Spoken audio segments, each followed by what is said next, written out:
Are we code switching? Code switching. Turn that button off.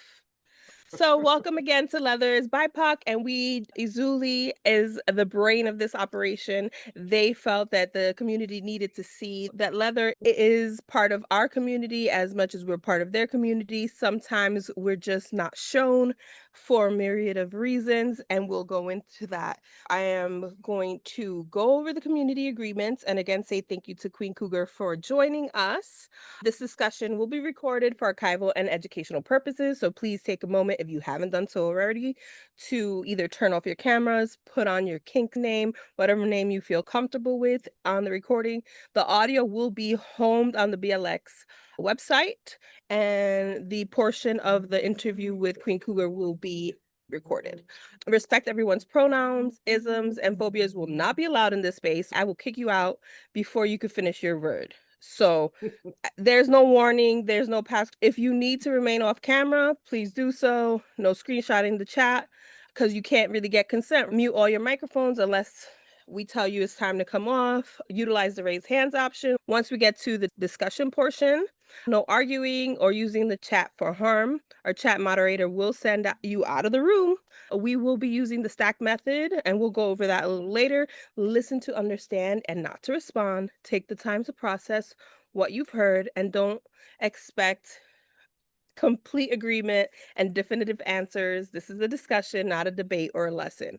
If you do not know, this is a Black, Latina, Indigenous, queer-centered space. Although we are welcoming everyone, but govern yourself accordingly. If you do not like any of those things, the door. If you do not know how to behave in a respectful manner, the door.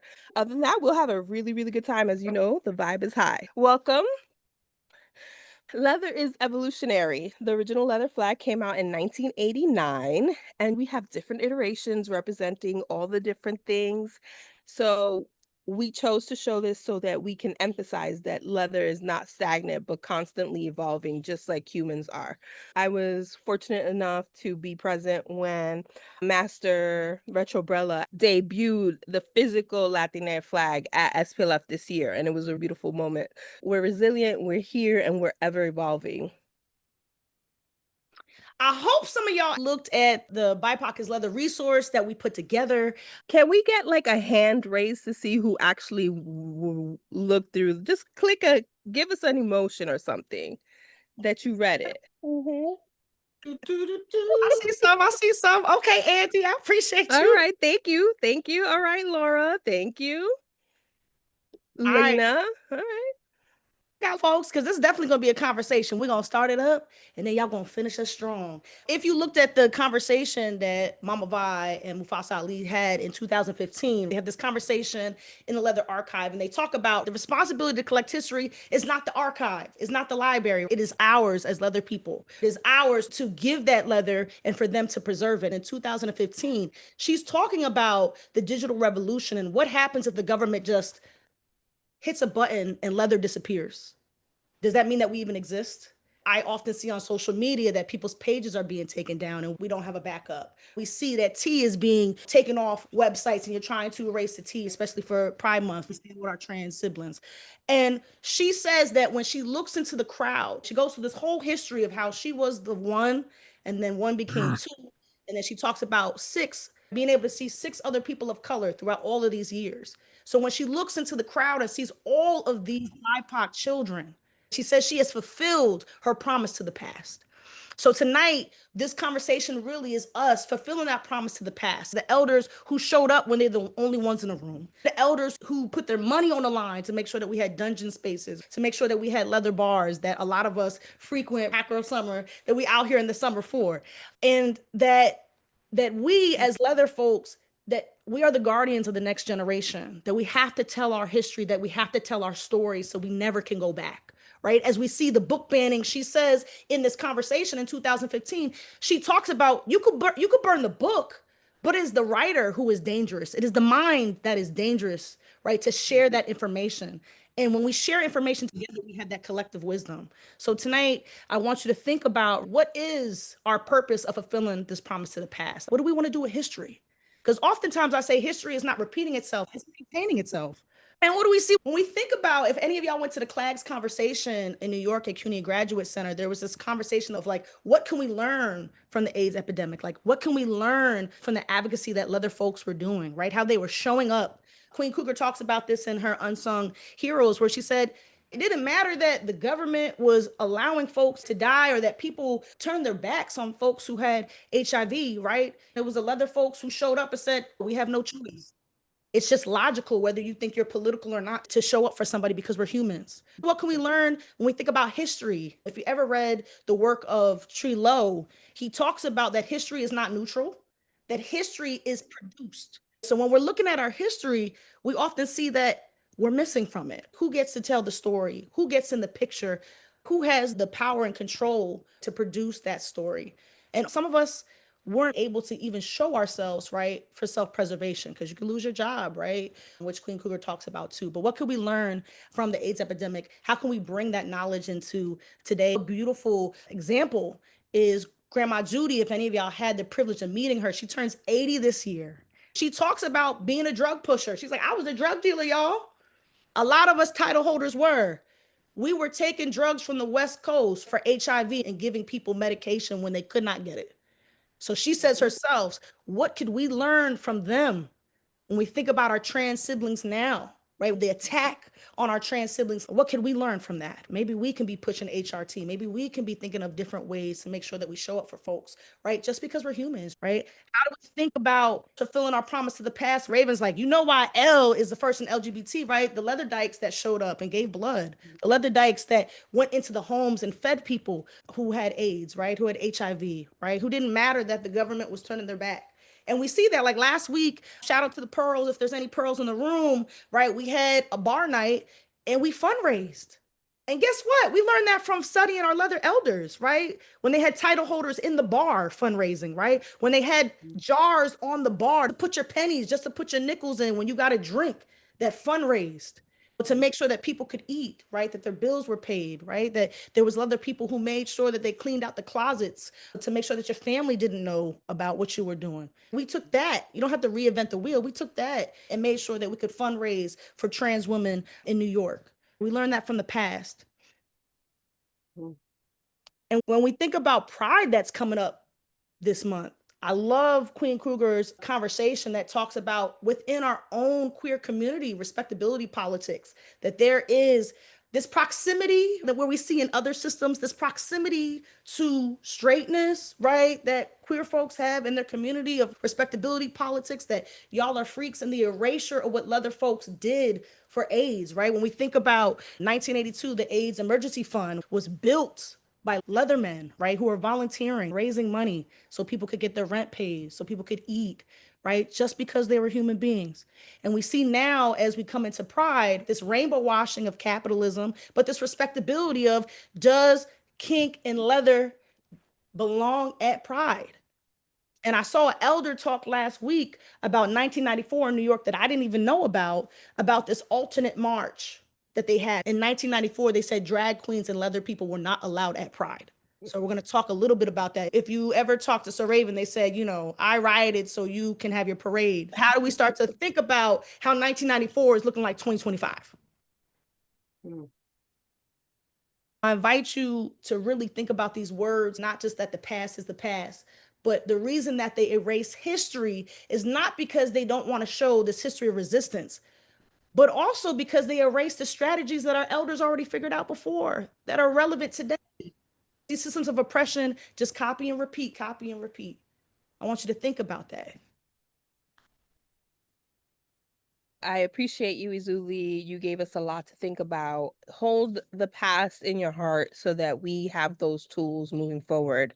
Resist being erased and falling into the trap of respectability, because leather is supposed to be outlawish, right? It's deviant and risque and all those things. But even in that, we're a community that part of it is to do the work in the community. And that being said, I appreciate you, Zuli. I have the honor and the privilege of introducing Sir Raven, who is the head of BLX. And I won't read their bio because they'll probably stab me, but I will give them their flowers. And of course, our special guest, Queen Cougar, and they are going to have a conversation. I'm going to go briefly over some of the highlights for Queen Cougar. 32 years of being a kinky leather person, a title holder, IML, IMSL. Obviously, we know her from Blood Sisters, Kink Crusaders. They are a kinky MC, a songstress for jazz, and gorgeous. I'm really excited, honored, and privileged that they agreed to join us. So, without further ado, we hand it over to Sir Raven and Queen Cougar. Thank you. As soon as you ended, I live in the Bronx. So if you hear the Spanish music, it's because I'm in the BX.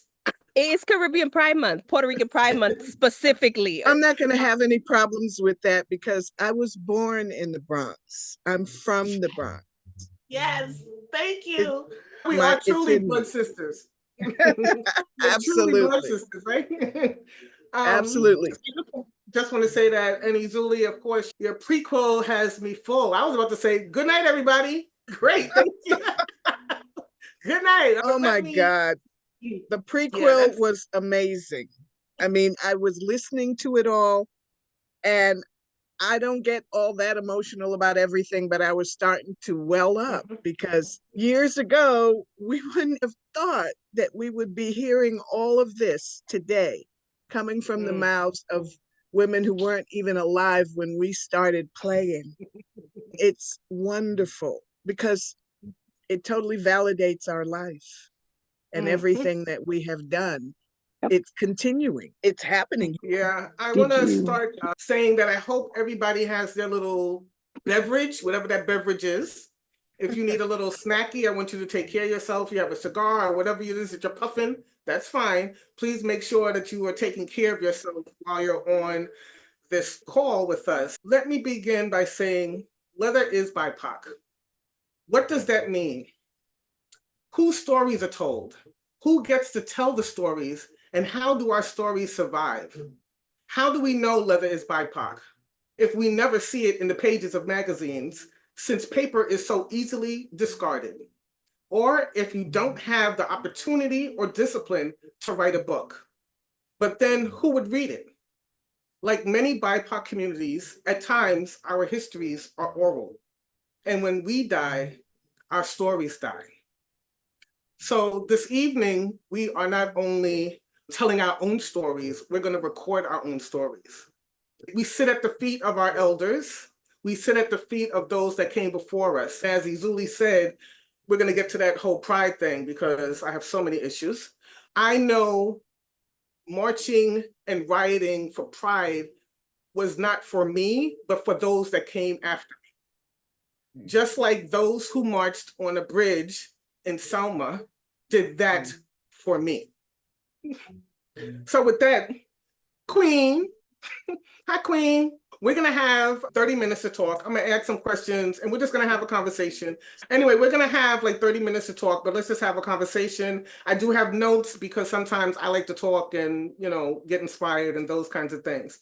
I came into the scene in the early 90s here in New York, and there were not many melanated folks. And I'm wondering, when you came into the scene, were there melanated folks in the community that you came out into? How did you navigate that? Well, first off, when I came into the scene, it was because I had an interest in doing the things that I was starting to pick up on, the energy of certain types of sexual behaviors that the scene offered. I was going to these therapy support groups and making some comments, and people would say, I think you're a leather person. I think you should go check out this and that. When I did actually check out these opportunities, I started to see things that I wanted to be involved in. At that time, in my head, I did not care who was doing it. I just wanted to be doing whatever it was. I was not worried about finding people of color. I was making my space to learn what I wanted to learn about the things that I saw happening that I wanted to participate in. That's always been the case. Everywhere you go, and where I've lived on the West Coast for most of this time, 40 something years, I lived on the East Coast for a period of time. Wherever I have gone, there has always been just a few women of color, men of color in many of the situations that I found myself in. And I never let that stop me. Because if I'm there, then somebody else is eventually going to look at me and say, well, if she can be there, then I can be there too. So I never let that stop me. People get so caught up in the, well, I want to go, but are there going to be any people of color? I don't care. They may or may not be. Go. If you want to go, because that puts you in the space and you set up the climate of exactly what we're dealing with today. I'm listening to these beautiful young women talking and being themselves. Back in the day, they weren't even a thought. Tomorrow, somebody else is going to come along and they're going to be picking up on all of this. And that's going to be their way in. Never let it stop me that I showed up and there was only me there as a person of color. I agree. My first foray out into the public scene, I didn't even think who would be there. I'm in New York, so I just went. And when I walked in, I was surprised that there was two women two black women, two black women that was running this group, the dominant men's, the dominant woman submissive men's group. I was welcomed very warmly. And those two women became my mentors. They pressed upon me that I should just keep showing up because you never know who else may show up. One thing that I have to say, and I don't know if this has been your experience, is that at times I was the only Black person there. A lot of the fetish and the fantasy thing happened, and I was always referred to as a Nubian princess or the Nubian goddess. I just want to show up. The exotic bird syndrome. We were the exotic birds. If you walk into a space and everybody is Caucasian and there's one person of color over here and one over there of whatever level of melanin, they're the exotic birds. And of course, everybody wants to find out what's with the exotic bird. Like, who are you? What do you do? Will you do it with me? They don't even know if you got any common sense or not, but you're the exotic bird in the room, so you will get attention. Yeah, you're talking about common sense. I know earlier, and I'm going off script a little bit here, we were talking about common sense, about coming out and wanting to do all the things. Because, you know, you might have been reading about it. You might have read the Beauty Chronicles and then the 50 Shades or whatever, or the story of O. And now you're like, I found the courage to go out. Now that I'm out here, I want to do all the things. And how does one navigate that? Yes. Well, I myself had the story of O hidden in my underwear drawer for years as a kid in New York, you know, and had no clue about those kind of things for a good while, except from reading that little book. And then when I started to find actual people doing these things, I started to feel like, well, okay, I want to do certain things. I see some things that I'm not too cool on. You know, you're watching someone play, you see them experience certain things. You know, this triggers me and this feels good to me. So this is how I gauged what I was interested in. I just decided I would go to every play situation, every fetish, whatever that was happening, so I could start to learn, what is this thing I'm getting involved in? Because it's making me interested in being involved in certain things. I went to everything, but when you're in the room and you're the exotic bird, everyone's coming at you. You have to find a way to have self-discipline so that you don't let yourself get caught up in stuff just because you happen to be there. Because I spent whatever it cost to go to a play party years ago, right? Well, just because you spent the money to go to the party and you got your little outfit together and you got there does not mean that you're going to have the ultimate experience. And we have to get that in our heads, because sometimes people are so hungry to play that they walk into a room and then because they're there, they paid the money, they did the whole thing, and people come at them, oh, exotic bird in the room, come on. They get caught up in something they don't have no business getting caught up in. So I had self-discipline and I tried to be in the environment, but hold myself back. Even if I thought this person is very hot, this scene is very hot. I want to do that. I would love to experience that. I want to learn how to do that. I came to many parties. I did not play. I pissed a whole lot of tops off in the beginning because they thought, who the hell does she think she is? She keeps showing up, but she ain't playing with nobody. I did not care because they were not going to use me and use me up before I knew what was what, before I understood how to navigate this world that I'm in. So it's really just a matter of you're in the environment. You have to be aware of who you really are. You can't let everybody have at you because you're hungry. That's what this scene is about, dealing with pleasure on a level that the rest of the world does not comprehend. Deal with our base instincts and our desires as relates to our sexual nature and whatever it is that trips our trigger. So it's perfectly fine to be that person, but it's not fine to get used and abused before you have a chance to know who the hell you are. Exactly. I think that when you talk about hungry, I got my mouth watering because it is the leather sex. And when you talk about the base, like you have to understand that I'm not going to apologize for how I want to have an experience, right? And so sometimes I am like, even now today, people be like, so Raven, so Raven. I'm like, calm down, you know, and don't get me wrong. I too am hungry. But I have also learned to hold back on that and understand what is exactly going on before I jump into something. Right. I don't want to hurt anybody, and I too don't want to be hurt. Exactly. Right? Just because I've been here a while doesn't mean that I can't get hurt as well. Anybody can get hurt at any time because we are human beings. We do have emotion, whether we show it easily or not. We do experience things when we get involved with other human beings. So anybody can be hurt. The baddest top in the room can be hurt because the bigger they come, the harder they fall. Yeah, that's what they say. I want to move on to the resource guide, and we were looking at the video, and you were talking about AIDS. I want to kind of parlay into that. You said that the leather community had to activate itself to really do what we needed to do for ourselves. And like, you're in Cali, I'm in New York. Can you speak to that on the ground, boots on the ground, so to speak, how that came about? We didn't have the internet. So how did people get activated? How they knew a thing was because of the relationships and friendships they had. In California, there were so many events and contests happening because there were a lot of bars. Every bar had its bar titles, had its groups of people that had their various, night at that bar. It was the connection with people having friendships. And as you were in these different situations, you're looking around and here's a person who was always out there showing up to events, being supportive of everybody. All of a sudden, you don't see them. Someone goes to check on them. They're sick and they can't go to work.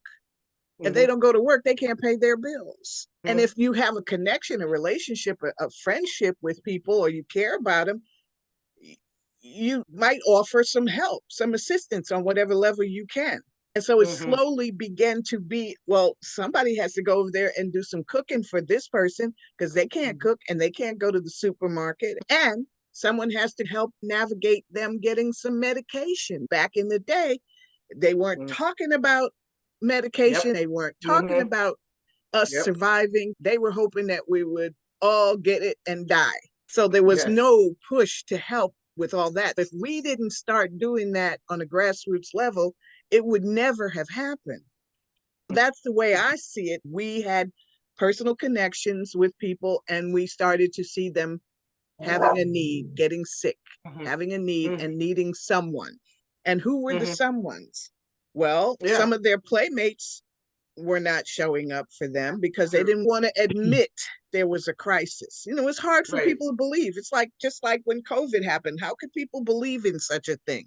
It had never happened before. So the experience of AIDS was, who could believe that there was a gay disease? Who could believe that? Yes. But it started not only then it started really, really happening, right? We talk about the bathhouses. Gay men are a different kind of breed when it comes to leather sex. I'm not saying that the others they're aren't. more free. They're free.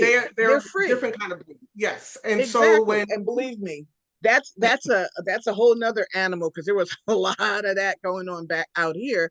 Even I went to some of the houses here in the back in the beginning. That's why I say we're not erased from that whole picture of what happened, because some of us wanted to go and be involved and see who was doing what. And I was always curious about various things. So I went to everything, whether I got caught up into something at that moment or that day or that night or not. And so I'm just saying that there were just a lot of us out there, and we were watching everybody being free sexually and in the intense sense of kink sex, which is very intense. And we just had to start taking care of each other. And that's really grassroots how it started. I was going to say about the grassroots part, you know, like when we, in that video, you also talked about how, and it happened here also in New York, where people were walking around with their own utensils. Right? Yes. Because they thought that if you use someone's utensils or you didn't, you know what I'm saying? Those kinds of things. You also talked about how people didn't want to feed people or touch people. And like women stepped up and like other women stepped up and was like, we're going to take care of our community. Right? This is what we do, because one, we've built community. So we know the people who was at the leather bars. We knew we knew them. We knew who the title holders. So we had really built a community where we could say, well, I haven't seen so-and-so in a while, you know, or someone would say to you, I haven't seen Sir Raven in a while. They good? You know, because we have built that kind of close community. We would make meals and go to people's houses and clean their apartments, because someone had to have the key, right? And clean their houses and change their sheets and make sure they were taken care of. Here in New York, at least in my experience, the communities that were not only hit hard, of course, gay men, but also Black and Spanish men were hit very hard. And so I would be in Harlem, like doing plates and trying to figure out things. We didn't have the internet, but we did have message boards. So if you went to the center and saw pages, you know what I'm saying? You were able to find some information that can help. And women did step up. I'm assuming it was the same for you in California, in San Francisco. At the time I was working, I've had various jobs. At one point I was working in the dietary of a hospital, a local hospital here. Now, San Francisco, of course, gay people are everywhere. So we're not some exotic thing here. People know gay people exist in California. But back in those days, when I worked in that dietary, I was one of the crew of people that took meals to people at the various meal times happened from the kitchen. And that's when it really started to hit me, because I would go taking the food cart down, and there would be rooms where some of these people who I worked with in the dietary who were not gay, not go in a gay person's room. They didn't even want to open the door and put their tray in there for them to have to feed themselves, whether they were capable of doing it or not. They were so afraid of AIDS. They were so afraid of everything. And the virus was so new. Everybody was so scared. And I mean, if you watch Pose tears at my heart, because I remember all that behavior, wanting to go to the hospital, and then their food is out in the hallway. They haven't even eaten. That really happened. I really went into rooms, and I went down in the kitchen, and I would say to people, excuse me, but what's the problem? Why can't you leave people their food? Oh, the ignorance at that time in a city where there was so much gay life, it was appalling. It's crazy to think of, but it was real. They were very serious. They didn't care if you starved. Here in New York, we had St. Vincent's Hospital, and the nuns really took care. That was the only hospital that you can go to. St. Vincent's was the only hospital, and you could go and visit and these kinds of things. But the sad part is, and I want to ask about title holders and AIDS in a minute, was that because it was new and the ignorance, you are talking about an ignorance, right? It is that. You are scared. But I know myself and others were like, I'm scared too, but I'm also a human. And I also know this is my community. And if it was the other way around, they would do it for me. So if I'm saying I'm part of a community and I'm going to take care of the people in my community to make sure that they're safe, even if they are dying of AIDS, that doesn't mean they don't get a level of humanity that anyone else should get. So with that, let me ask you this question. You were a title holder. Yeah. And I've been interviewing title holders recently. Do you see with more BIPOC title holders, do you think they have the same fire that the title holders of the past had? And maybe why you might think that they don't have that fire? That's an interesting question. I think I understand the question to mean that because we were fighting AIDS in such a serious way back in the beginning, not having that, because today, some of the people that I was helping and fighting with, they're still alive. They've been HIV positive for 35, 40 years, and they're surviving. And they're passing away now from various other health crises that are not directly related to their HIV. But do I think that today's title holders don't have the same mandate? I can't honestly say that I know that for true, because I'm not out there all the time. I'm not at every contest unless someone calls me and asks, would you come and be here? I don't know what the mindset is of today's title holder. What is their motivation? Back in the day, we had a motivation of, we had a little bit of ego. We had interest in supporting the environment we were in. Like, you ran for a bar title because that was the bar you were hanging out in, and people encouraged you to run for the title. Well, then they expect you to do what you said you was going to do. Right. And then if you assessed and went on to any higher titles, which at the time, women only had International Mr. Leather, men had IML, drummer, all sorts of other things to run to assess to. You would have to back up what you said you were going to do. And in those days, everybody was fundraising for all the various things we were needing to feed, all the organizations that were taking care of everybody's needs. Is the level of fundraising on the same level now? I don't know. Because of the current political backlash against people of color and everything else in this country, everything that makes any sense, it may be that that time is rolling back to us. It may be rolling back to us that title holders are going to be called upon to be a little more cognizant of the fact that they have to be working on behalf of their community, because we're never going away. We're here. Right. We're here. We aren't going away. We're not going back in the closet. We're not going to stop playing. We're not going to stop being leather fetish people. It's all going to continue, despite whoever gets in any position anywhere. It will continue if we let people see, I'm not ashamed to say, this is who I am. And I'm a taxpayer, and I'm a person with a heart, and I'm a human being. And I participate in this society in every way that everybody else does. And I'm going to continue to be as bad as I am in my private life, behind closed doors or in a public venue with like-minded people, because that's the basics of title holding. I'm hoping that the negativity of the present will push the title holders to understand their role.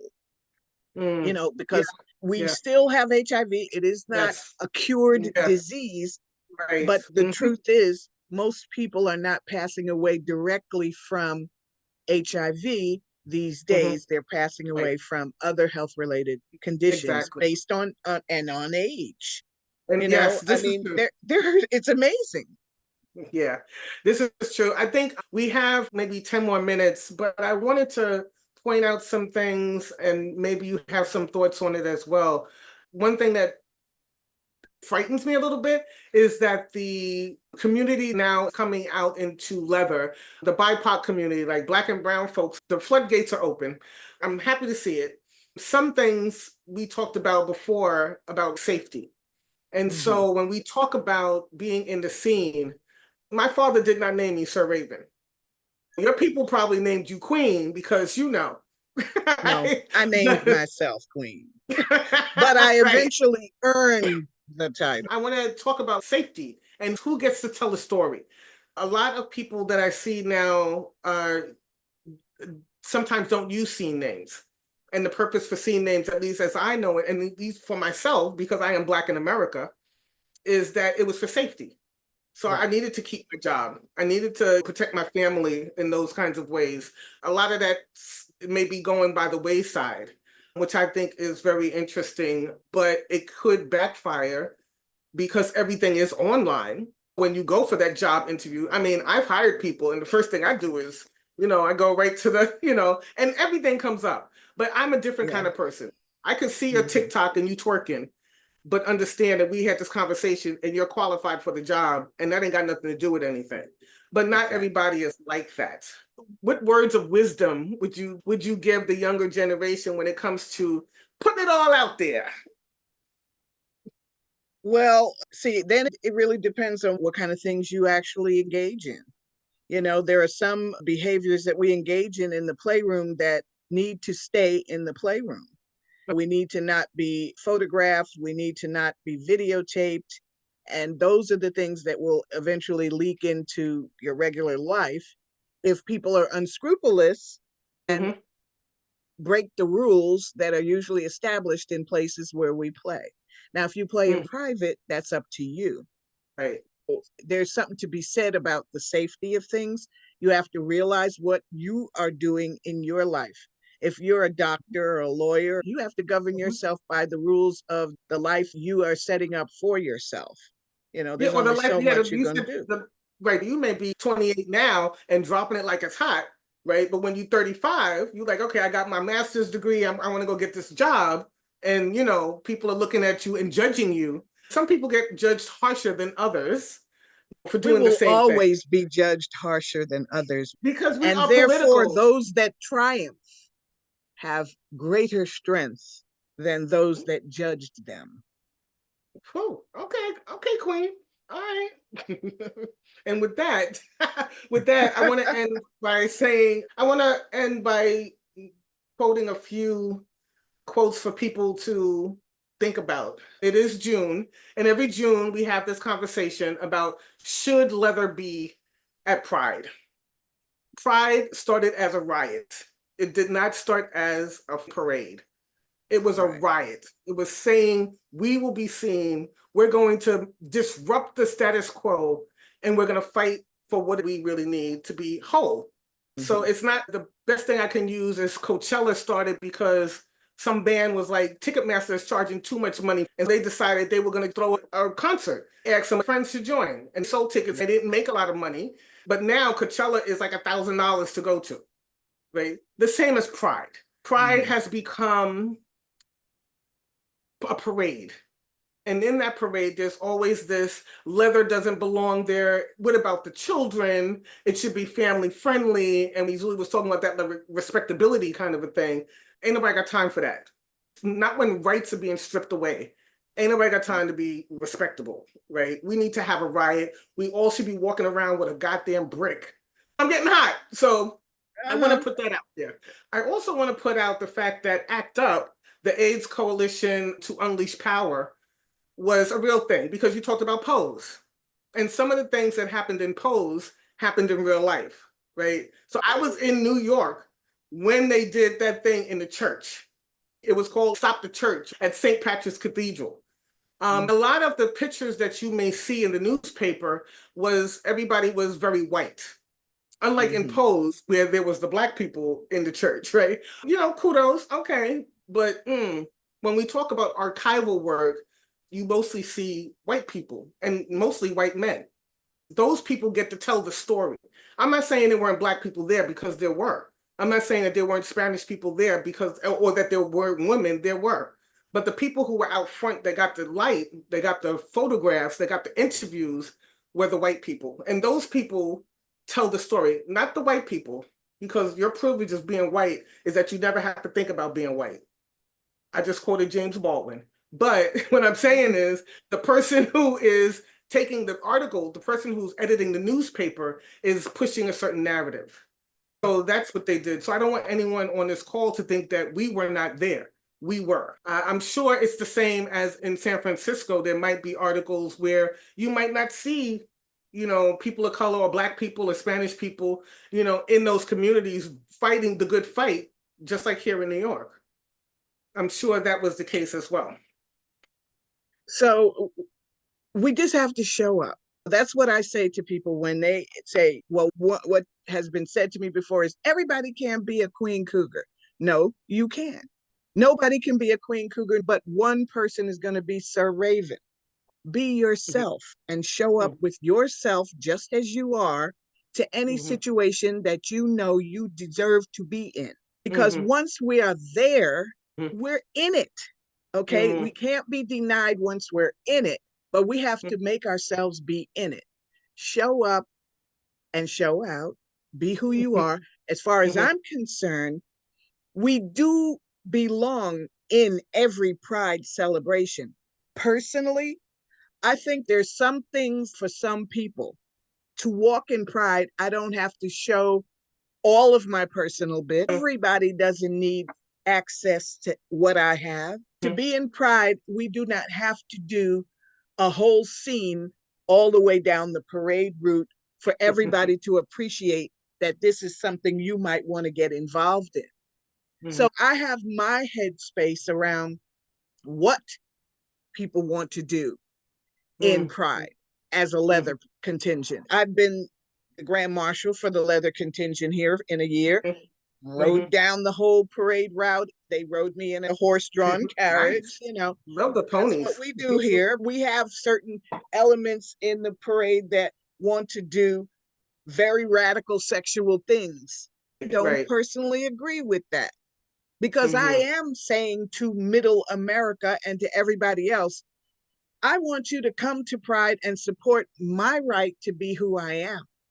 I don't think everything I do you need to see and be a part of. I don't need to show you every little twisted sexual fantasy that I have.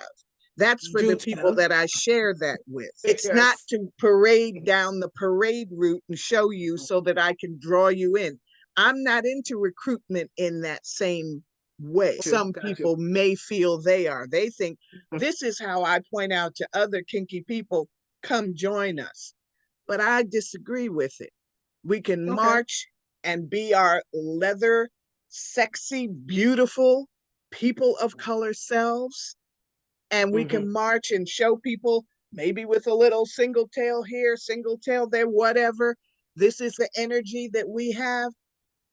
But we don't have to do everything in front of everybody. And that's the stuff that people sometimes have the greatest problem with. Therefore, they say, we don't belong in Pride. But we do, because we're under that umbrella. If it were not for leather people, there's a whole lot of people that would never have survived and would never have had the lives that they've had and the experiences that they've had if it were not for leather people, kinky, twisted fucks who got out there and spent their time, their money, their energy, their blood, sweat, and tears to keep us going. So yes, we belong in Pride, but do you have to do everything in Pride? Do you have to do every single thing that you're about? I myself play with needles. I love to see blood spurting out of someone's body. That's not going to happen on a walk down the street. That's not necessary. I don't need that to get play dates. Everything is not for everybody. You could do that in the after party. For those that make it to the after party. Yes. That's true. I think we're going to end on that note. And just to let people know, because we didn't get to touch on it, and I'm 3 minutes over, Queen Cougar is in Blood Sisters. When you see Blood Sisters, you will see Queen Cougar, which Blood Sisters is playing at MoMA next Wednesday at MoMA in New York City. So if you get to go, you will see Queen Cougar talk that shit. And you will see the Pride Parade, or rather, that's not really in San Francisco. You will see the parade from Washington, D.C., the year that was the big march, the march. The march in Washington, yes. LGBT march, yes. So with that, we're going to end. I won't get into some other stuff. I'll save it for later on, maybe. I'll do a video about how HIV is still here. Black women are the highest percentage of new cases, but PrEP is only advertised to gay men. I'll leave that there. So with that, Queen Cougar, thank you so very much for showing up. I hope that we get to see more of you, because sometimes people are like, well, we're the people that you always talking about, Sir Raven, about the 90s. You always talking about the 90s. I'm like, be there. So I'm glad that you got to come out and share this time with us. I will turn this over to Izuli, or one of the Narrows, because there are several. Thank you so much, Queen Cougar. Thank you. It's been my absolute pleasure to communicate with you and get to know you a little bit. And I'm sure that we will meet in the future. I hope so. That was awesome. Thank you again, Queen Cougar, and thank you, Sir Raven, for facilitating that. You're welcome. Hi, Lady D. Sorry. Go ahead. It's I just your had to say hi to rodeo. Lady We're D. just in it. Yes. No, I just want to say hi to Lady D, because I do. I'm agree with you. Okay. I'm done. The slides. Oh, I thought we were just gonna jump in. Okay, let's do it. We jumping in? So we are going to open up to the discussion. All are invited to contribute. We will be using the stack method, which means if you haven't spoken, but someone else has spoken many times, even if you put your hands up, we're going to pick the person who hasn't spoken as often as you. We ask that you're respectful and mindful with your tone. And please refer to the chat. We have some guidelines there too. And we're open. Does anyone want to start it off? Ask any questions? Nadia? Give some time. Mocha B. Hey, y'all. I'm just bringing the energy back that I've received this whole entire time. And y'all energy has really, I appreciate that. My question, as a baby leather, I still consider myself a baby leather, but people might say otherwise. How can I, as an event producer, I produce a Black leather and kink munch in the DC metro area. How can I engage with the community in ways that are still fun, but still give them the facts? Because I find that every time I give them facts, they start like going other way because everybody wants to, put something in something. And I'm like, that's cool, but let's talk about the history. Let's educate ourselves. DC's very Black centered, and like there's a lot of Black kinksters in the area. And we're dealing with a lot of newbies because of COVID. I'm trying to make education and getting all these people on the right path, but in a more, I hate to say it, palatable way, because I'm a nerd at heart.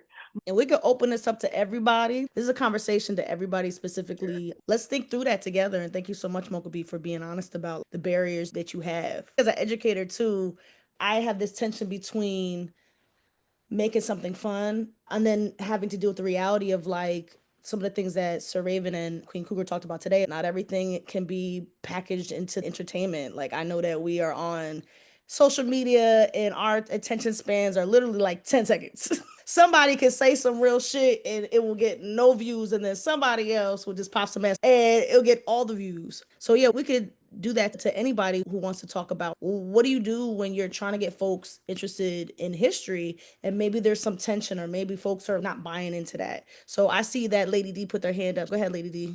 Any thoughts? Good evening, everybody. You made a really good statement. We live in a day and age now where people want instantaneous information.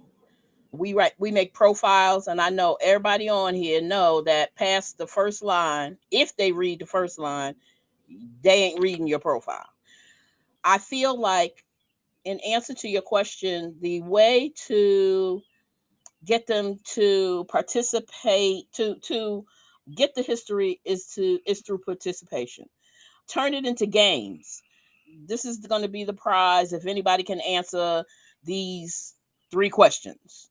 That's a way to get the information out there and keep people listening long enough to, because the person may win that prize, but everybody else hears what those 3 answers are. So you are getting the information to them in a fun way that keeps them engaged. I think the only way for history is to keep people engaged in it. And so it doesn't come off like a monologue and, I'm going to give you this history lesson, because, people just don't want to hear that. Spray, you keep spraying on your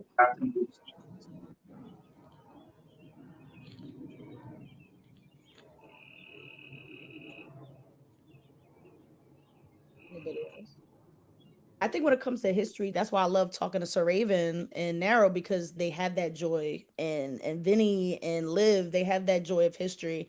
And I think through those conversations, that if you continue to have these conversations, now we're in a Zoom full of like 51 people having a conversation about, you know, history. I think folks think that like history is a thing of the past, when history in the present, oftentimes that was the whole idea of like, let's compare, that it is the same thing, right? And like the utility, and also knowing that everybody ain't woke, everybody ain't like not tying into the you know the politicalness of keeping each other well, right? So I think if you have these conversations, like even through this conversation that y'all had of the differences between East Coast and West Coast, I'm learning different things. Or Queen Cougar saying that what is going on today is rolling back, and maybe having to have a moment of self-reflection of like watching Blood Sisters.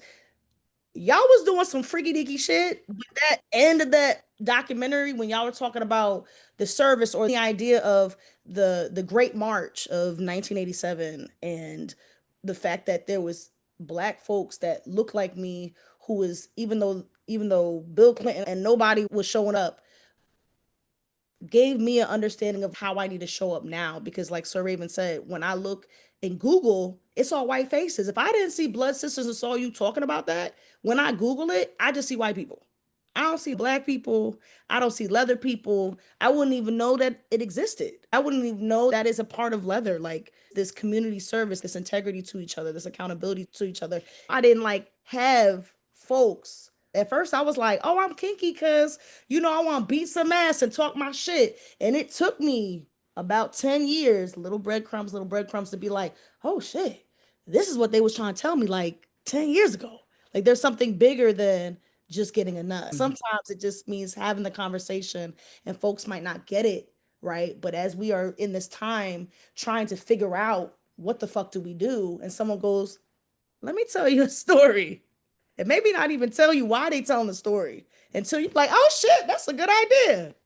Hello, Lady D. So wonderful to see you. And connecting to what you said, I think that participation, you have to get out there. Not everybody is going to be scholastically minded. And that goes towards the leather history and everything else too. Some people just want to be in this thing to play and have a good time. But when they get involved in various events, that's where the opportunity to get some education comes in, because over the years, we've had all kinds of events where part of the event, weekend or whatever, is part of its play, but part of it is education. And you have the opportunity to take advantage of the education if the promoters pull in people that have something to say and something to share and some history behind them. So you have those opportunities to reach out for that information. Not everybody comes into the scene interested in the history and all. That's not everybody's headspace. We understand that. We're in this thing because it's our thing. It's what makes us tick. But sometimes eventually, as I explained to people in the past who asked me, well, how'd you become political? I didn't come into this thing to be political. Political had nothing to do with my headset. But I became political because it was a part of my life to fight for the rights of the people around me and myself. We become educated, we get the history as we get connected to other people in the scene, events in towns that you live in or towns that you get on a plane and fly to. When we have these events, it's really helpful for people of color to go and participate in them, because then you can look up and say, I looked up and there was a whole room full of people of color, because you showed up and all these other people of color showed up and added to the thing. You know, it becomes our thing when we show up and we're a part of it. If we don't go and participate in what's available, then we can't sit up and say later, well, nobody wanted us there. You have to go and make it yours, be a part, show up. Everything I wanted to learn, I marched my butt in and tried to find my seat to sit down and learn. And eventually you become a part of it. Appreciate you, Sir Raven, and then Lady D. Oh, you saw my hand? I saw your hand. I saw your beautiful. You know what I saw? I saw your beautiful skin just glistening.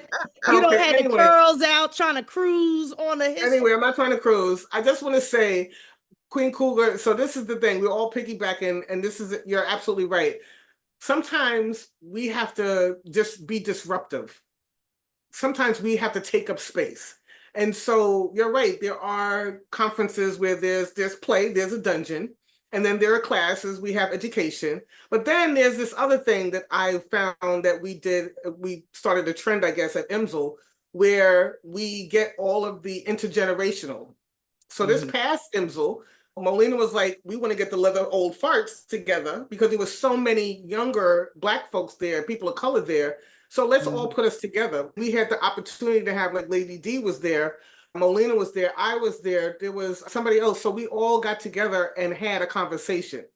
Because sometimes you're like, well, I don't know what to do.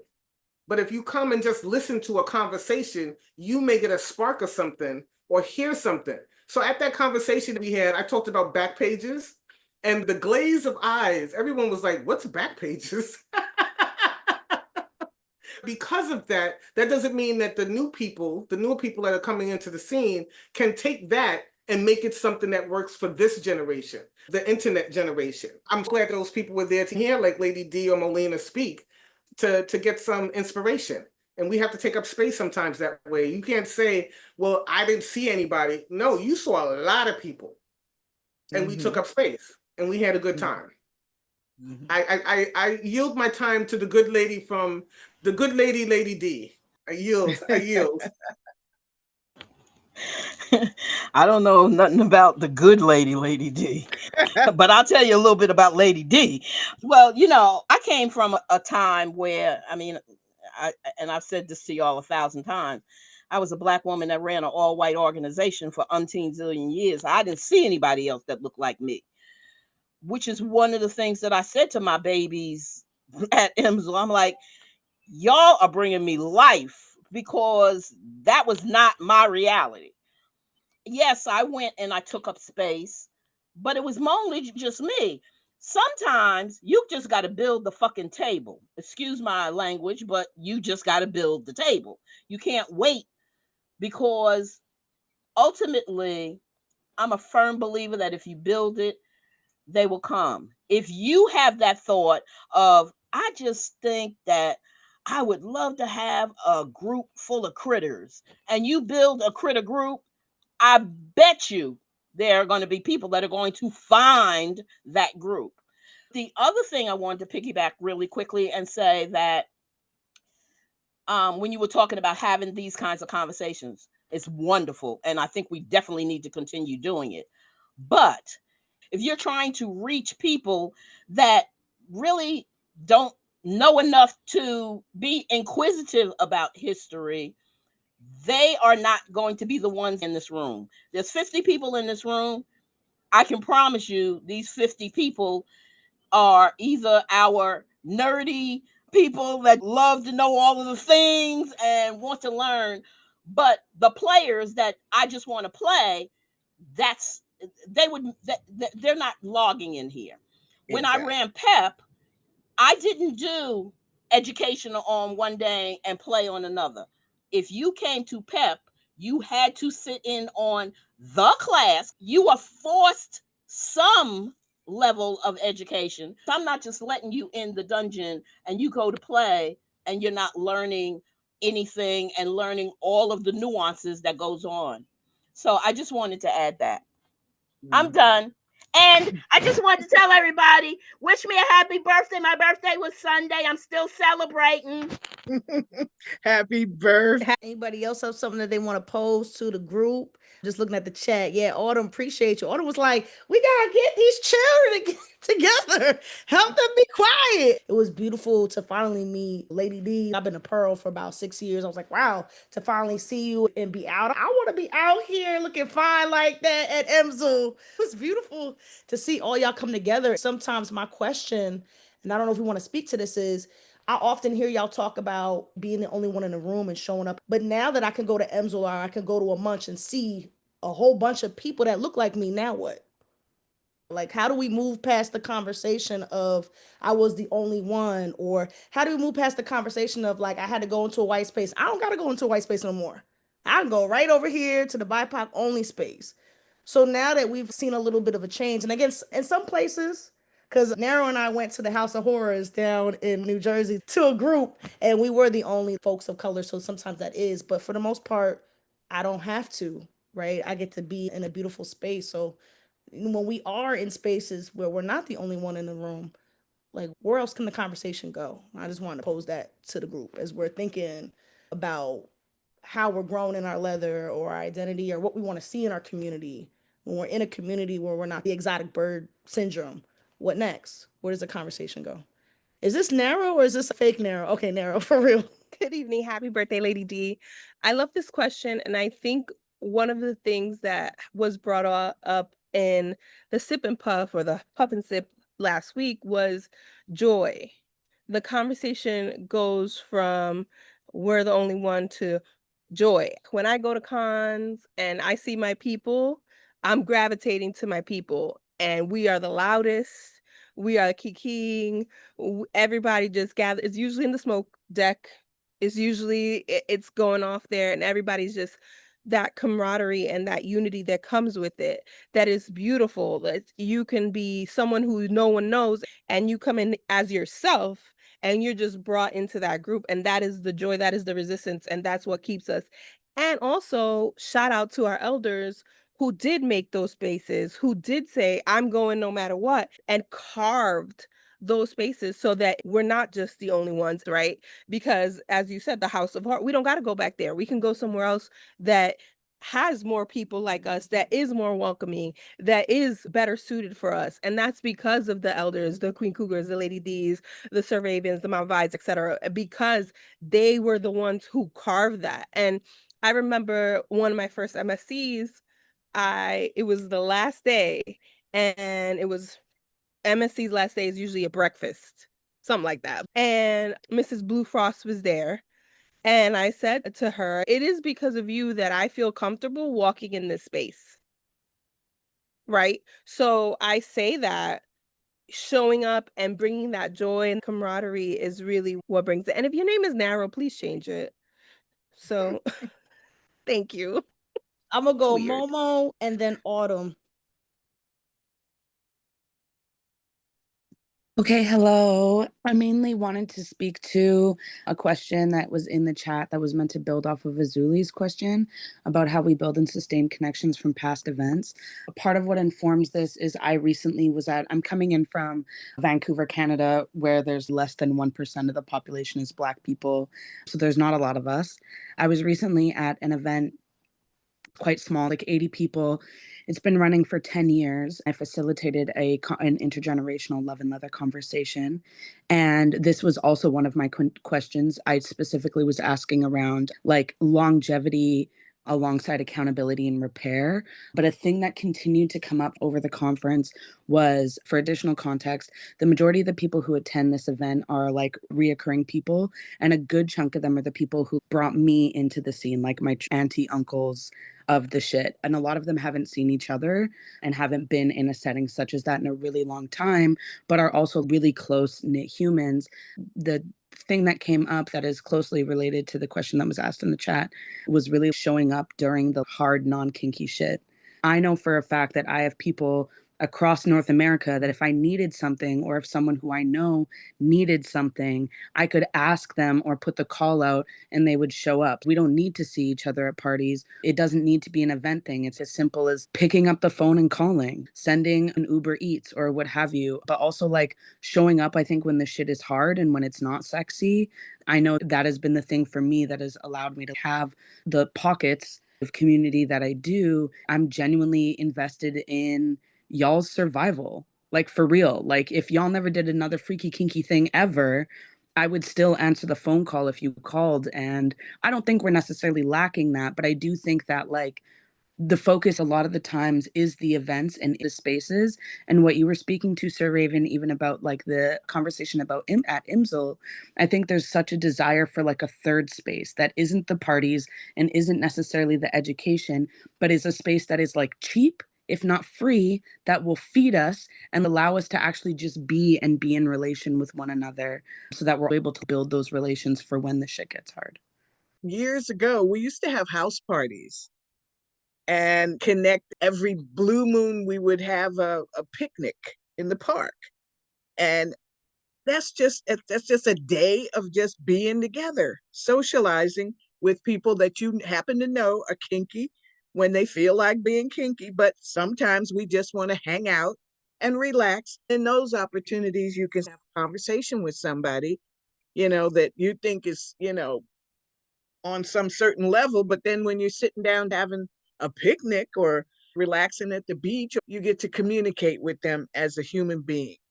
And that helps to build the familial connection that lasts for years and years and years, because some of us, we met 30, 40 years ago. We're going to be friends until we leave this earth. We already know that because of the love we share of the experiences we've had. It seems like what you're saying is you need more energy that's not just the play party, not just the special forum for history and culture. You just need time to be together. Yeah, I think there needs to be a genuine investment in each other in many ways, an investment that goes beyond the surface. We exist within a culture or a subculture of a subculture of a subculture where we're like exceptionally prone to XYZ 1, 2, 3. And I think it's like, how do we continue to be in relation with one another? Like, I spent that whole weekend with, like, I know half of that room has dated each other and like a quarter of them have called each other out on bad behavior. And yet here they are 20, 25, 30 years later, where it's bigger than that. It's bigger than sometimes the interpersonal. I can drop a lot of personal opinions if you're in a crisis. And I think that's important. I don't know what it looks like for us to actually build that skill. As you were saying, Sir Raven, things are getting more strict and concerning politically. I don't know if going underground is the thing or a thing that can happen or should happen. I think it's important that we try to harness this skill of what it means to hold each other in complexity when we're not just making each other nut. I love this. I'm going to read the chat and then we're going to do the stacking method so some folks who haven't talked can talk again. Theo said, I feel the next step is embracing that diversity of experience. Love for you to maybe put your hand in the mix and talk a little bit more about that. Cat's telling me I got to go back to the House of Horrors, to the white space. I will consult with Daryl. I understand what you're saying because in that space, I have more of patience. Looked at me within 2 minutes like, you know how Black people have that telekinesis, like, bitch, let's go. And now I'm mad at you for making me stay. But I think about it because I definitely feel like sometimes if you don't show up, people are like, oh, ain't no Black people. July said, yes, bring back the house party, bring back the art of hosting. Yes. Whose house we at? Come on, I'll bring a plate. Rent parties are needed. Yes, rent parties are so needed. We used to whoop ass in my apartment. Like 4 or 5 of us would dress, to the nines, have our boots and shit. We didn't have Backpage, but we had Craigslist. It definitely whooped some ass to pay for each other's rent, to help make sure that, my dominant sisters could pay for their tuition. So yeah, we had rent parties and there were some men that we whooped ass to make sure that shit was paid. We do munches monthly with dinners in a vanilla restaurant to sit around and chat and get to know each other. Christy says it's hard to connect when a lot of people don't take the pandemic seriously and act dismissive, defensive when you bring up universal masking. Let's put a pin in that and bring and come back to that because I love that conversation. So we're gonna go Autumn, the Vinny, the Faye, then back to Lady D and Sir Raven. Hi, I'm Autumn, for those of you who don't know me. Similar to what Momo was saying, and if you know anything about our friendship, we share several brain cells. I was also thinking that when it comes to general interpersonal skills or lack thereof, it's much more powerful to build those with people who are not necessarily peers in the room. It puts into perspective how dire the need is to move past petty intergenerational things. For larger issues, intergenerational perspectives are important because history repeats.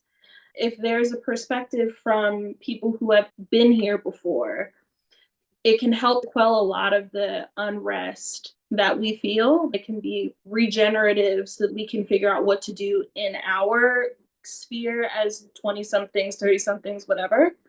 I think that's helpful mainly because even though we have our own issues, everything kind of is the same. Like nothing is really new under the sun, and that includes the oppressive tactics. I was listening to a documentary about the Vietnam War and how a similar phenomenon is happening with us when it comes to Palestine and Israel. During the Vietnam War, that scale of violence was presented on television for everybody to see. With us, when it comes to Gaza, we're scrolling on our phones every day and seeing this large scale violence. The same thing is mirroring with all of the colleges and the police violence against the colleges specifically. Talking to people who have been there doesn't make everything better, but you learn to quiet the noise of everything you're hearing on social media and take some time to generate creativity and motivation. All of our devices are designed to take your time and attention away from you.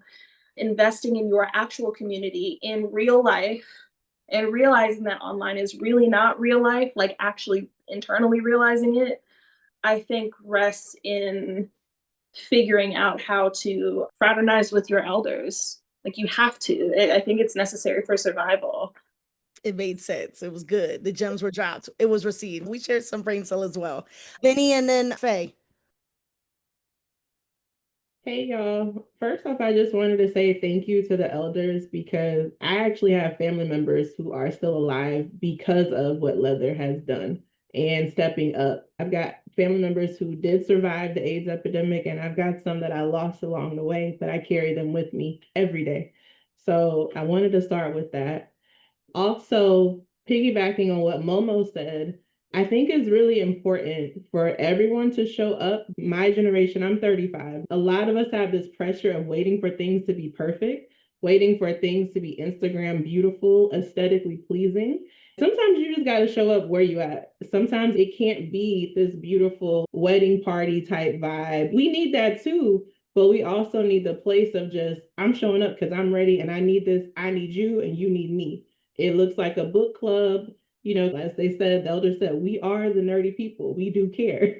But you also have to have other things too. So if your people want to dance, like it's other things outside of just the kink, outside of the playing and the aesthetics of it. Just making it accessible and finding other activities to include everyone, I think is a big part of it.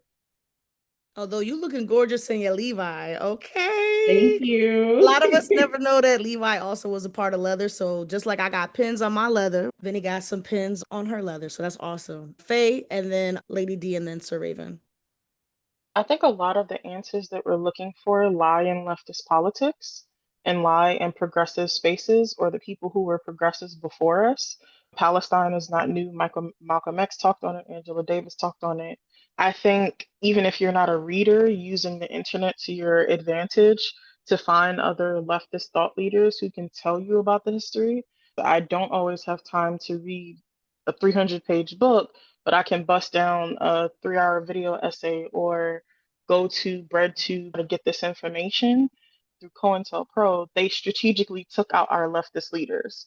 So that knowledge was suppressed. Going back to leftist theory, and I don't mean white leftist theory, I do mean Black Marxism. In that history, you'll find the rent parties, you'll find the movements of leather. You'll find that Pride was a riot. You'll know of the story of Marsha P. Johnson. You'll know of Sylvia Rivera. You need online and you also need boots on the ground, because if it wasn't for the internet, I wouldn't have found all of these people here. So knowing how to scour the internet and learning how to research, not just using Google, but using Bing, using DuckDuckGo. Google feeds you more of what you're watching. So making sure that you know what the algorithm is doing to you and making sure that you limit your time on your phone, like use it as a resource, but knowing that they do track your phone through Bluetooth and other devices, knowing that elders will tell you strategies that are there, but combing the internet, not for the celebrities, not for the Jay-Z's or Beyonce's, but the actual activists that are boots on the ground, like where they teach you the pronunciation of Palestine as Philistine. Something simple like that you'll learn online. So using both I found is very powerful, and it teaches you where to go and who to look for. I hope all of that was linear. Perfect. Lady D and the Sir Raven.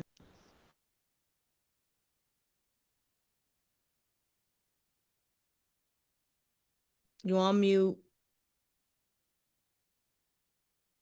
They try to silence our leaders, y'all. They listening. Go ahead. Let somebody else go, because my doorbell is ringing and I got to go to it. Okay. All right. Sir Raven. Thank you. I wanted to answer something in the chat because I'm finally looking at the chat. But before I do that, let me also say that when we talk about who are the victors that have access to telling a story, we also have to understand that even with the internet, someone is telling a story. I grew up with Vietnam.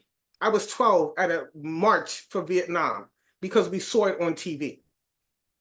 Right? When the New York Times was all the news that was fit to print, it was literally the record of news back then. It's not now. I got my news from the New York Times, also from speaking with people that came back from Vietnam and understanding what was happening. We're talking about Black and brown people that were at Vietnam, right? And they came back to the block and what was happening. But we also have to understand who is pushing a certain narrative. So Palestine has been happening. I'm 62. So I knew about Palestine when I was 12. That has been going on that long. But also, the Congo, people are dying in the Congo, but we don't see any of that. And so we have to ask the question, why are we not seeing that because those people are Black? Right? We have to also understand who's pushing a certain narrative and who is telling a story. Palestine is just as important for me as the Congo. It's just as important as children suffering from asthma here in the Bronx because I-95 runs through the South Bronx. I can advocate for my people right here in the Bronx. I'm not saying those people over there aren't important, they are.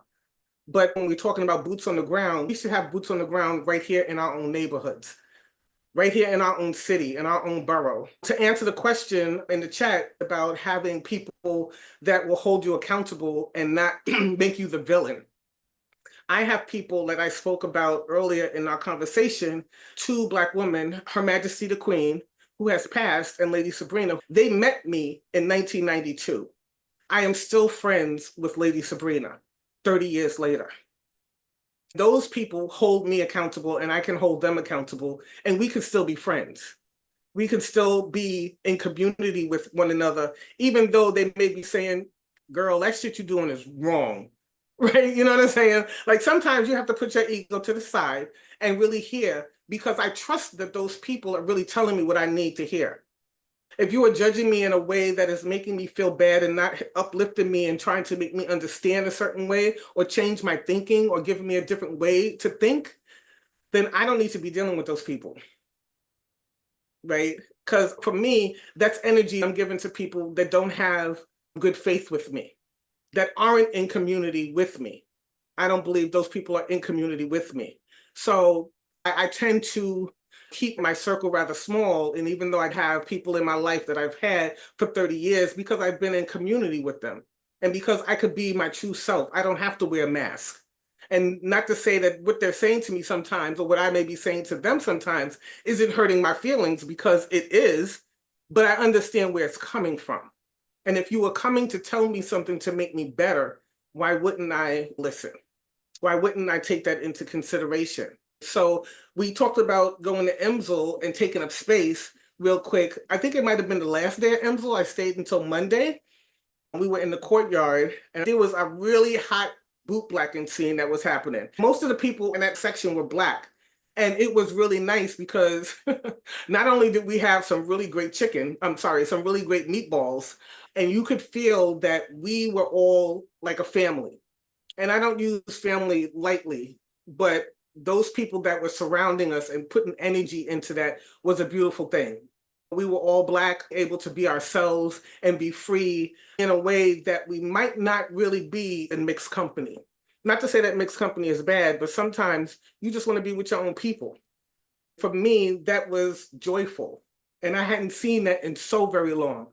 It's very rare that I would see a thing like that. Speaking about the House of Horrors, Izuli and I went to a meeting in a sundown town. It was a sundown town.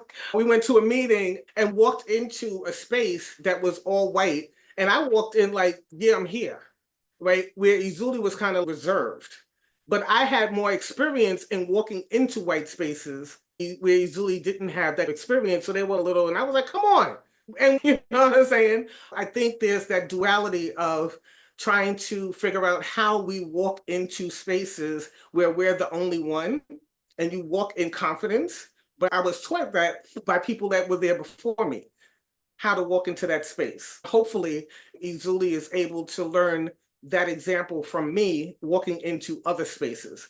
And the next time someone puts their hand on your thigh and says, bitch, we out, you need to get up and say, this has been really nice. Thank you so very much, but we're leaving. What you taught me to stay. What you taught me to stay. There are two questions that I want to give some space for before we close out. So Jade, did you want to come off mic and ask your question, or do you want me to ask it? And then I'm going to go to Christy's question and then we'll wrap it up for the night. Jay basically wants to ask, and I would love to hear folks, although y'all are dropping the gems, we're going to hold you back so other people can talk. If anybody else wants to talk, Jade is just asking, like, I'm curious to hear a little bit of how y'all have handled conflict, interpersonal conflict, in a way that doesn't feel like we're treating people like they're disposable or ostracizing people, especially around safety. So when you mean safety, I don't know if you mean consent. You can put it in the chat what you mean about safety, but does anybody that we haven't heard from tonight want to speak to that? Like how, kind of like Mocha B was talking about, their letter family taught them how to be in community, right? Like sometimes we think that we just woke up and knew how to, like nobody taught me how to be a friend. Nobody taught me, especially being a queer person, how to be a partner, right? Because in my household, you wasn't supposed to like, right? You were supposed to be straight. So my father didn't teach me that. So like, how do we start to, if we don't have that knowledge, but are seeking to be more accountable, Raven had, to have 30 years with somebody where you have to have hard conversations and then call each other the next day? Like, what are some ways that you deal with conflict, but also hold each other in love, even when saying hard things? Hey, everybody. Just wanted to also say thank you for putting this together. This has been so enlightening and amazing. I've been in the scene for a very long time, but I've only been organizing and producing for about the last 3 years. And so please take everything I say with many grains of salt. But I think it's very important to approach all conflict with curiosity. Say you're not the one directly involved, but you hear X and Y have conflict and no longer want to share space. I'm going to talk to X and ask about what happened, and I'm going to talk to Y and ask about what happened. If possible, I will mediate. First, I'll ask if mediation is even possible, but I will mediate. I will find someone more appropriate to mediate. I will talk to other organizers who might have experienced these two people separately, together. Maybe it was at a different person's event, but you just have to get all sides about it. And then there comes the next steps, the restorative justice, if possible. You can't shy away from having the hard conversation. And hopefully, because you are approaching all parties with curiosity, when you say, hey, I heard what you did and it was fucked up, they can say, all right, yeah, you got me. You can move on from there. Of course, I think there are levels of gray and lots of nuance. And I do believe there are just some things you can't come back from. And by that, I mean, like, hey, maybe you're just not welcome in this space anymore. Like, I can still wish you well, but you've done too much here. But just be curious and kind and honest. Thank you. Mocha B and then Lady D. Okay, hello again. So I think my first statement, and I had to learn this the hard way, especially in this community, is you have to make sure that the person that you're trying to call in even deems you as a person that they respect enough to call them in. My loving mother could say, I get her into some interesting conversations, because I am quick to tell somebody, hey, that wasn't okay, or hey, I didn't like how. I usually now, instead of saying, fuck you, I say I'm disappointed. I've grown, but I'd come into conflict with someone who sees themselves as an elder.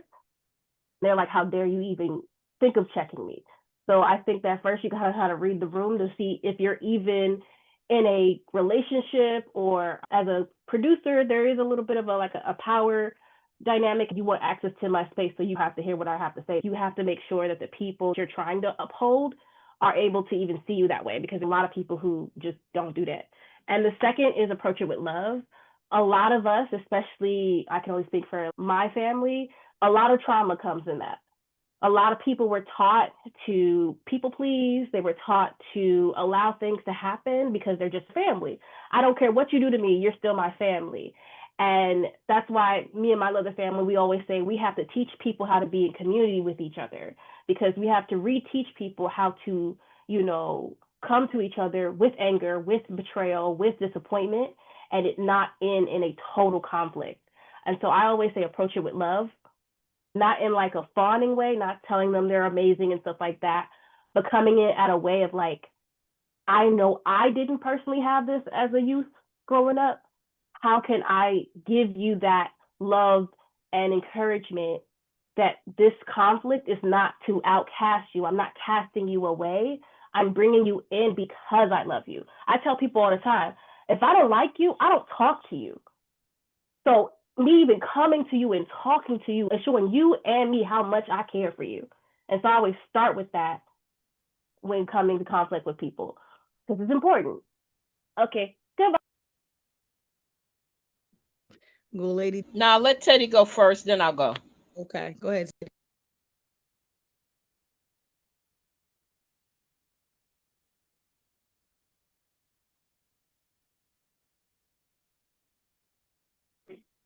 Piggybacking off of what Mocha said, I really do think about how our system is extremely abusive, and the systems of family, the system of relationships is all deeply fucked because we have such a fucked up relationship with the system. We are in an abusive relationship with the system, which is something that Autumn and I talk about a lot. I think that conflict gets so big because we are afraid that everyone is acting as the system, like manipulating us and gaslighting us and making us feel like basically abusing us. A lot of us are afraid that the other person is actually like the boogeyman, when in reality, many people are going through misunderstandings and are also working through their own shit.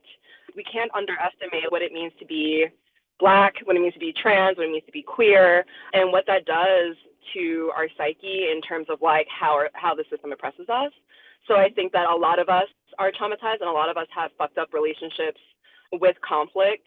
And so I think sometimes for me, like holding that I am acting as if someone is abusing me in conflict, when in reality, like this is a misunderstanding. And even if they hurt me, then it is not them being like, I don't know, an abuser. Of course, there's nuance in that. There are some people who really don't give a fuck and who are actually like acting as a fucking system. I think there's a lot of times where we move with that, and then that just creates this cesspool of fragmented relationships that weaken us rather than strengthen us as a collective.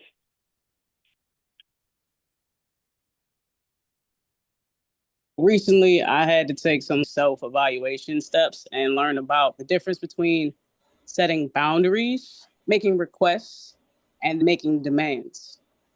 And it turns out that these are three completely different things. And a lot of us don't know how to use them in the correct way.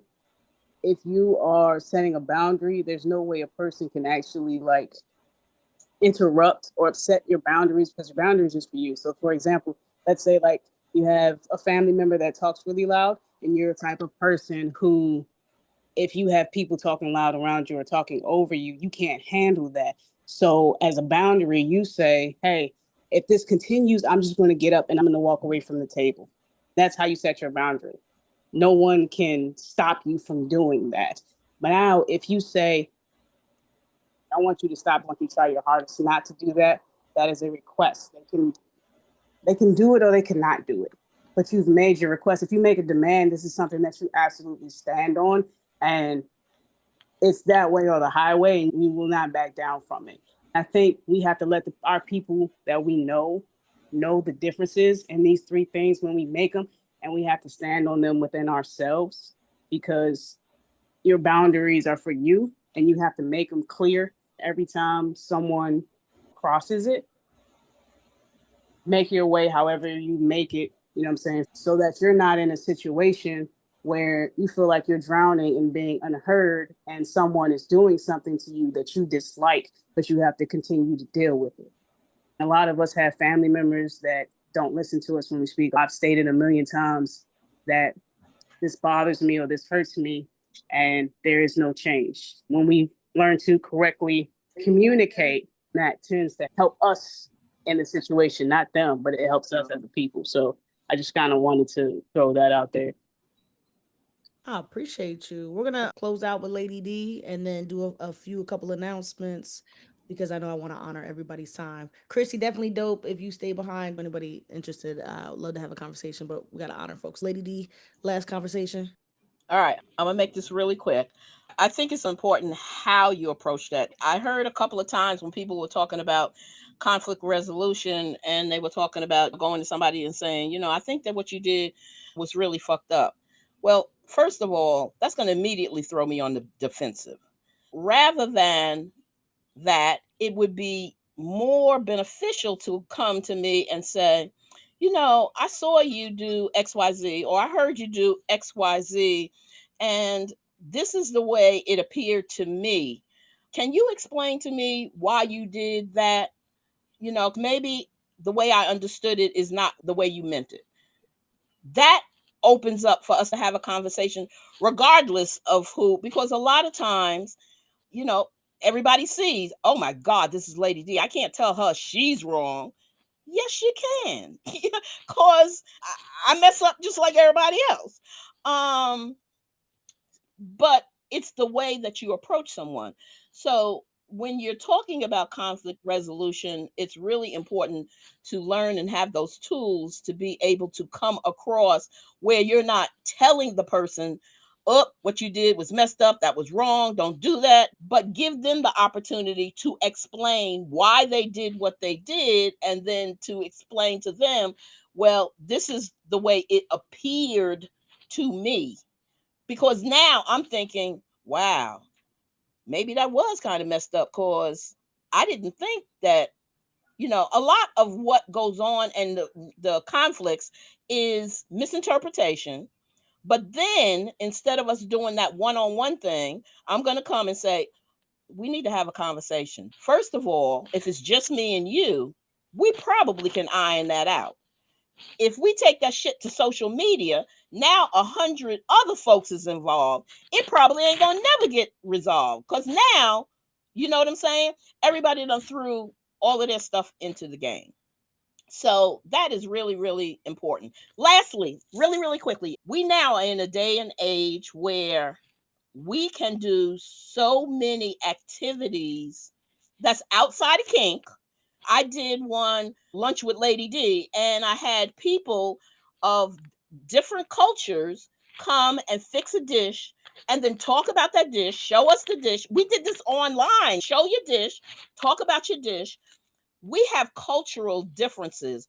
A lot of times, our uncomfortable of being in white spaces is they don't get our culture. They don't get how we celebrate. They don't get the stuff we eat. They don't get the stuff we do. They don't get the music we play. They don't get how we celebrate. We just had a situation here where a high school young lady won the 100-yard dash. And at the end of it, she took a hose and sprayed her shoes, kind of like, it was so hot, I had to spray my shoes. They took her title away, saying that was not being a good sport. But I know most of us here would have been like, yes, girl, yes. So they don't get us. For us to be able to do more things of getting together, and like, I'm a mommy as well as a mistress, maybe let's have a littles night where I read y'all stories and stuff with all of the littles, or let's have, just to do things, and you can do them both in person because we did a women's takeover at the Eagle several months ago where we invited all the sisters and we took over the place. Those kinds of things will help us to continue to be together. When you start doing that in just vanilla settings, then I'm going to be like, oh yeah, Naro was at my, whatchamacallit. I know I can contact her. So it's those kinds of things I think will help us. I'm done. Thank you so much, Lady D, and thank you everyone for participating. This was a beautiful conversation and our hearts are full. I'm going to make this super quick because we want to respect time. If you're interested in support us, please scan or click one of the links in the chat. All the proceeds will be distributed half between, of course, Queen Cougar and the other half back into BLX so we can continue, supporting and doing community programming. So please consider supporting if you can. If you can, you showing up, sharing, that is a way of supporting. Word of mouth is supporting. You find something interesting and you send it to me, Zuli, or Sir Raven, that is a way of supporting. So however you can support, get in where you fit in. The other thing is we have a few upcoming events. We have a lot of upcoming events. So we're just gonna post that in the chat. Go ahead and look at it. And last but not least, we have a project. Go over it. No, it's already 9:07. Girl. All right. We got this. If you were in New Jersey on Saturday, House of Supreme is actually having a teaser. So we'll come out, do little kinky things, little icebreakers. On June 17th, Raven's going to have a conversation with Sir Ray. June 26th, the Sip and Pup Happy Hour, the topic liminal consent and play, or the House of Horrors. Now you want to talk about community flicks and chill? We at the S Connect, which is usually for S types, have opened it up for everyone to come and we're watching a movie together and you all get to decide the movie. So if you want to come, this is a virtual event as you could join us. Hello, Master Daddy Zulu, it's good to see you. And then we have the Supreme Embrace, which the vetting form is in there and this is a cuddle space for get your cuddle on for Pride Month. Yes, get your cuddle on and connect and be in a safe space. Are we watching Sinners? It's one of the choices is Sinners, One of Them Days, Indeed. and 50 Shades of Black. Sinners? Okay, all right. Go ahead. Next month, we will be having Leather is BIPOC, July 9th, with Daryl Black and Blue. Leatherman, one of the people that raised me up in leather. We'll be having a conversation with him, talking about, we're going to try to keep this conversation going. Not only is Daryl a Leatherman, he's also an entrepreneur. He's owned a dungeon here in New York. We're going to talk about those things about then and now and what we can do. He ran an event and how that kind of event can maybe help people who are running an event now. All right. And one last thing. Go ahead, Benny. If you enjoyed tonight's conversation, we have been having Leather Table History, which is the dinner conversation where Zuli, Sir Raven, and a couple of the guests who are here tonight had a very interesting conversation. We're going to start off by sharing just the beginning of it, which is TNG isn't inherently leather. We have a digital zine where you can flip through and read some of it and hear some of the people talking. We also have a YouTube video where you can hear parts of that conversation. The link is in the chat. If you guys want to check that out, all of the social media connections are there as well. Please check it out. It's a dope conversation. We sat in Sir Raven's house and it was TNG having a conversation about their own community. It was beautiful. I learned so many things because I got kicked out. I'm 36 now, so I got kicked out of community. I was like, let me sit at the TNG, feet and learn some of what y'all got to teach me. So I learned so much from that conversation. So again, check it out. When you look at the zine, the idea is for you to listen to the podcast with your community. There's some questions in the zine, and then for you and your community to have a conversation built off the conversation that we had. So let's keep connecting, let's keep talking, let's keep building, and yeah, I'll see y'all next month. Thank you again, Queen Cougar, for sharing your experience. It was a pleasure to have you. Everyone, thank you for making time for us. Thank you for having me. I appreciate being able to share with you today. And thank you, Lady D, for showing up and sharing your wisdom. Appreciate it. It was a lot of fun.